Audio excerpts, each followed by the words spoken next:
करेंगे, क्या करेंगे कि उसका इक्विवेलेंट रेजिस्टेंस 2 होगा। बोलो क्या होगा? पैरेलल ही होगा ना, क्योंकि जो पैरेलल कॉम्बिनेशन है वो टोटल के मुकाबले क्या होता है, हमेशा कम होता है।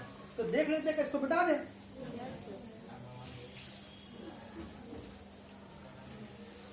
तो देखिए स्लाइड में एक शॉर्ट क्वेश्चन भी क्लियर हो गया।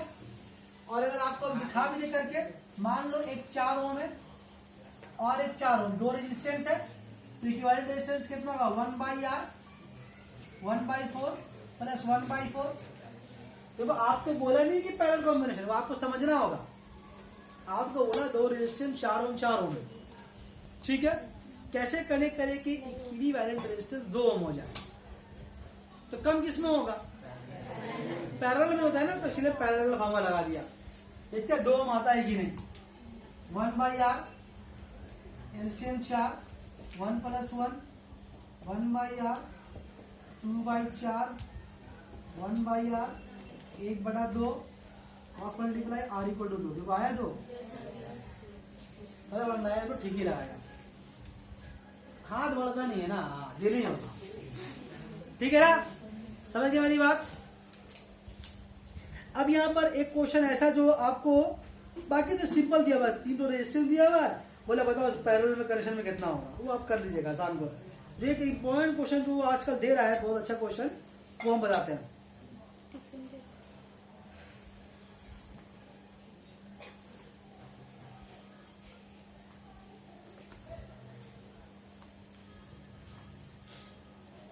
बोल रहा है कि एक रेजिस्टेंस 10 ओम का एक वायर है, उसका रेजिस्टेंस 10 ओम है, उसको हम लोग 2 इक्वल पार्ट में ब्रेक कर दिया, तो कितना कितना होगा? 5 ओम 5 ओम होगा। अब बताओ उसको अगर हम लोग पैरेलल कॉम्बिनेशन में अगर हम लोग करें तो मेरा इक्विवेलेंट रेजिस्टेंस कितना आएगा? सवाल फालतू में घुमाया है। बोला है 10 ओम रेजिस्टेंस है, उसको 2 इक्वल पार्ट में ब्रेक कर दो, कितना होगा? 5 5। दोनों को बोला है पैरेलल में कनेक्ट करेंगे तो कितना होगा इक्विवेलेंट रेजिस्टेंस? यही वाला तो है, क्या ख्याल है ना ये वाला? उतार लो पहले इसको, चलो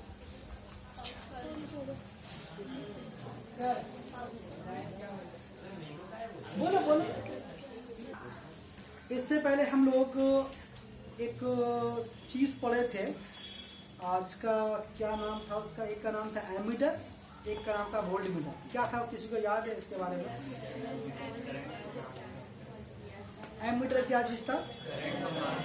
करंट को नापने वाला आला है। और वोल्ट मीटर क्या चीज है? अच्छा वैसे एक और भी इंस्ट्रूमेंट है, नाम बता दे रहे उसका हम, गैल्वेनोमीटर। गैल्वेनोमीटर एक है एमीटर, एक है वोल्टोमीटर, एक है पोटेंशियोमीटर और एक गैल्वेनोमीटर, गाल्वानोमीटर, ठीक है। इसका काम क्या है? इसका काम है करंट का डायरेक्शन को नापना, करंट का डायरेक्शन नापना। और अगर किसी सर्किट में हल्का सा भी करंट रहेगा तो वो उसको पहचान लेगा। आप छूइएगा आपको मालूम नहीं होगा, लेकिन वो करंट बहुत माइनर करंट है तो वो फिर बता देता है।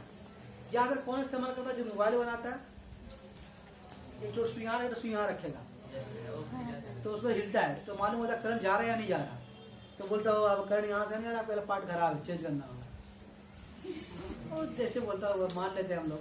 लेकिन वो लोग यूज करता है गैल्वेनोमीटर, घड़ी वगैरह बनाने में इस्तेमाल इसका होता है। वो बहुत मामूली करंट को नापने के लिए इसका इस्तेमाल किया है। मैं ऐसे याद आया तो बता दिया, अभी आगे आएगा ही, आगे नहीं अब अगले क्लास में आएगा। हम लोग कहाँ थे? वोल्ट मीटर में और एम मीटर में थे ना। तो वोल्ट मीटर किसको बोलते हैं हम लोग? पोटेंशियल डिफरेंस इसे नापते हैं ना।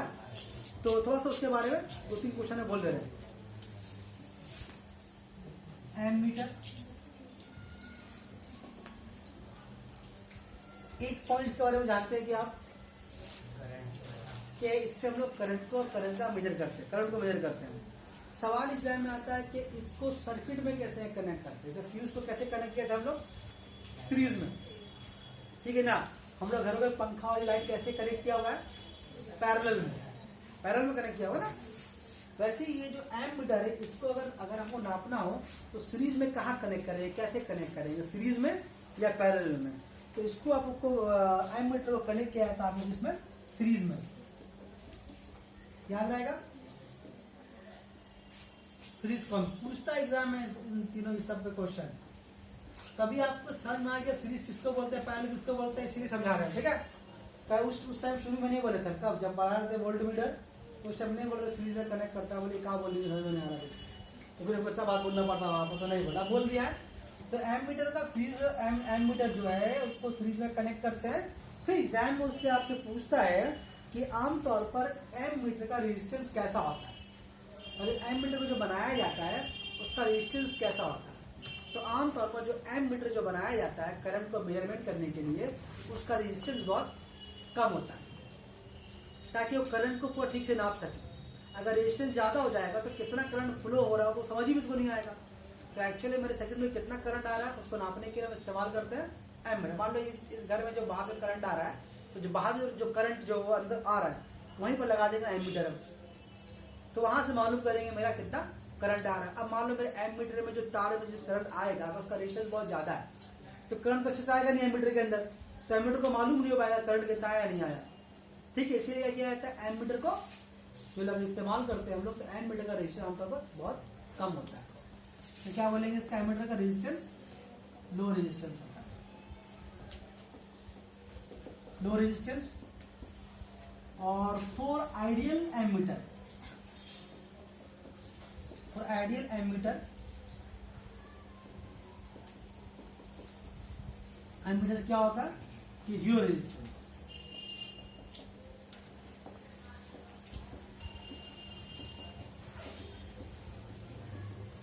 आमतौर पर क्या होता है एमीटर का रेजिस्टेंस बहुत कम होता है, लेकिन जो बहुत आइडियल एमीटर होता है, मतलब बहुत अच्छा एमीटर, तो उसका रेजिस्टेंस क्या होगा, जीरो। लेकिन आमतौर पर रेजिस्टेंस बनाया नहीं जाता। हम क्या बताया, कोई भी तार होगा वो जल्द से रेजिस्टेंस होगा। तो ये जो आइडियल एमीटर है ये नॉर्मली एग्जिस्ट नहीं करता, कुछ रेजिस्टेंस तो होगा ही होगा, लेकिन फिर भी एमसीक्यू पूछ लेगा for ideal ammeter the resistance is 0, 2, 1 infinity, नहीं पता, अल्लाह जाने का होगा, बता दिया क्या होगा, ठीक है। अच्छा ये हो गया इसके बारे में। उसके बाद अरे भाई एग्जाम में कौन चीज का भी स्ट्राइक करे, हो सकता है बहुत सारे पढ़े हैं आपको नहीं याद है, फिलहाल तो सुने आपको याद है, वो वाला बात जिस भाषा से हम लोग स्ट्राइक करता है एमसीक्यू, क्योंकि आपका पूरा पेपर जो है वो ज्यादा शॉर्ट क्वेश्चन की, जितना भी बार आपका साइंस का या हिस्ट्री का, सब शॉर्ट क्वेश्चन ज्यादा डिपेंड कर रहा है।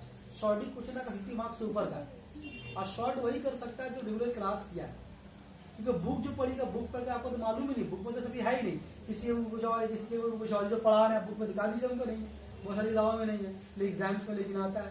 जो क्लास किया रेगुलर या सुना है वही इस बात को कभी नोट किया है, कभी नहीं पढ़ ले और एग्जाम में जाके करके आएगा। वरना सोचिएगा एग्जाम में पूरा पढ़ेंगे तो लॉन्ग तो आप याद कर लीजिएगा, चिट मार लीजिएगा, पुड़िया बना लीजिएगा, शॉर्ट है कितना पुड़िया बनेगा भाई, फिर आप पूरी बन जाइएगा। वोल्ट मीटर, तो इसको कनेक्ट करते हैं सीरीज में, इसको कैसे कनेक्ट करते हैं हम लोग, parallel, parallel combination.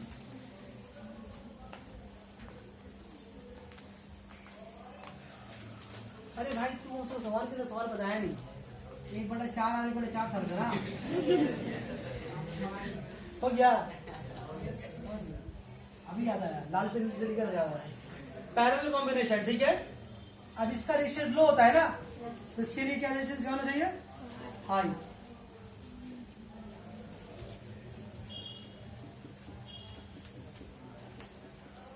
High resistance, and for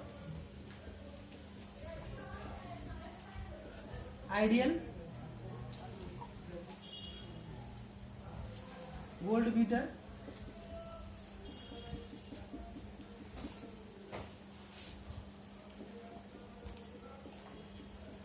infinity resistance, मतलब बहुत ज्यादा,